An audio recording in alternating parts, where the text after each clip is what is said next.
जिला समाहरणालय सभा कक्ष में डीएम अंशुल अग्रवाल की अध्यक्षता में प्रगति यात्रा 2025 से संबंधित प्रेस वार्ता की गई।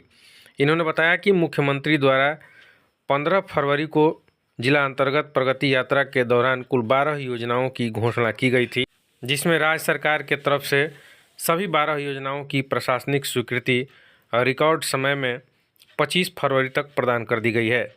इन 12 योजनाओं के लिए लगभग 1,224 करोड़ 39,11,800 रुपये की प्रशासनिक स्वीकृति प्रदान की गई है, जिसमें जिले के विभिन्न जगहों पर चयनित योजनाओं के माध्यम से काम कराया जाएगा, जिससे विकास की गति दिखाई देगी।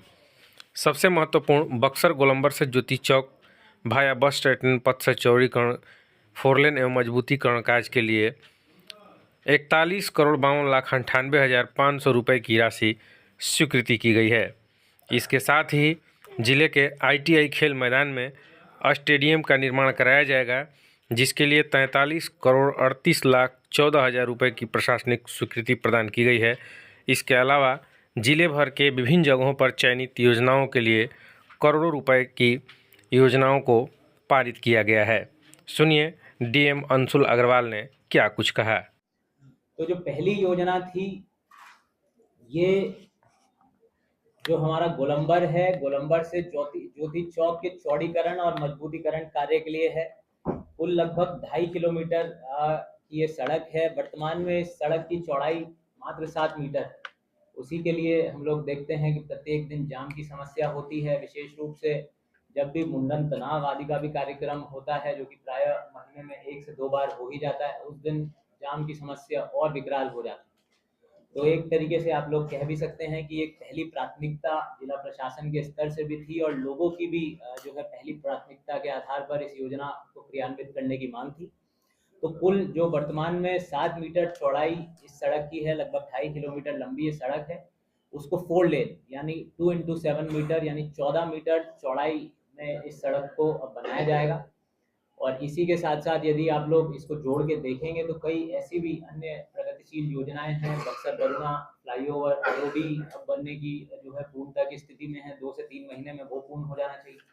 फिर चौसा बाईपास जो NH 319A के रूप में जिसका कार्य लगभग अब शुरू हो चुका है, तो जब वो भी बन जाएगा, RO भी बन जाएगा, तो आप लोग देखेंगे कि जो जाम की समस्या है इससे लगभग पूरी तरीके से निजात मुझे लगता है कि बक्सर शहर को मिल जाएगा।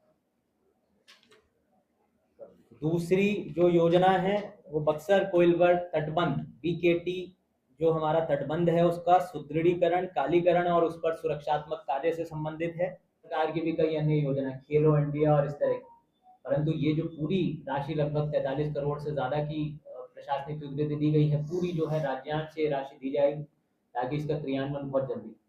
पहले पाया गया था कि जो मतलब खेलो इंडिया के तहत कुछ प्रस्ताव हम लोगों ने दिए थे, उसमें जो है भारत सरकार की भी अपनी एक प्रक्रिया है, कुछ विलम्ब होने की संभावना थी। तो पूरी की पूरी राशि राज्यांश से उपलब्ध कराई गई और हम लोग उम्मीद करते हैं कि जल्दी निविदा और इत्यादि सभी प्रक्रियाएं इसमें पूर्ण होंगी और इसका क्रियान्वयन शुरू हो। अगली जो 5वीं योजना है, तो ये भी देखिए, हम सब लोग जानते हैं कि भारत रत्न उस्ताद बिस्मिल्लाह खान हमारे जो है पवित्र बक्सर जिले की उनकी जन्मभूमि है। डुमराव प्रखंड में उनका जन्म हुआ था और लोगों की और जनप्रतिनिधियों या आप लोगों की भी एक प्रमुख ये मांग रहती थी कि यद्यपि जो है इतनी अंतर्राष्ट्रीय स्तर की भी ख्याति उस्ताद बिस्मिल्लाह खान साहब ने प्राप्त करी, परंतु मतलब बक्सर जिले में या डुमराव प्रखंड में उनसे संबंधित कोई अच्छी आधारभूत संरचना नहीं है जो लोगों को ये बताए। आज भी यदि हम लोग पटना में यदि किसी से बात करते हैं, उनको ये बताते हैं कि भाई बिस्मिल्लाह खान साहब बक्सर की पैदाइश हैं, तो एकाएक जो है किसी को विश्वास नहीं होता, वो लोग मानते नहीं हैं। और मुझे लगता है कि ये भी माननीय मुख्यमंत्री जी के जो द्वारा घोषणा की गई, उसमें से एक ये भी प्रमुख घोषणा है कि उस्ताद बिस्मिल्लाह खान साहब की याद में उनके नाम से अब एक संगीत महाविद्यालय, संगीत कॉलेज की स्थापना की जाएगी।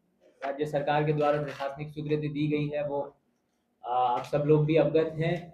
जो उद्भव सिंचाई योजना के अंतर्गत मलाई बराज योजना का निर्माण कार्य था, तो हम सब लोग जानते हैं कि जो सोन नहर प्रणाली है उसके अंतर्गत 61 3 वितरणी एवं भोजपुर वितरणी का अंतिम छोर इन क्षेत्रों में पड़ता था, जो हमारे चौगाई, ब्रह्मपुर, डुमराव, 61 और नवानगर प्रखंड क्षेत्रों के अंतर्गत हमारे कृषक बंधु होते थे। लगभग 5630 हेक्टेयर भूमि ऐसी थी जो सोन नहर प्रणाली के एक तरीके से टेल एंड पर पड़ती थी और जिसमें सिंचाई की पर्याप्त सुविधा विभिन्न कारणोंवश उपलब्ध नहीं हो पाती। दूसरी तरफ हम लोग ये भी जानते हैं कि जो मलाई बराज योजना थी, राज्य सरकार ने पहले भी इसको प्राथमिकता दी थी, परंतु किसी कारणवश उसमें भू अर्जन की समस्या इत्यादि के चलते इसका कार्य पूरा नहीं हो पाया। तो अब लगभग 205 करोड़ रुपए की इस योजना के अंतर्गत भी जो है स्वीकृति दी गई है। नेशनल आवाज़ के लिए पंकज कमल की रिपोर्ट।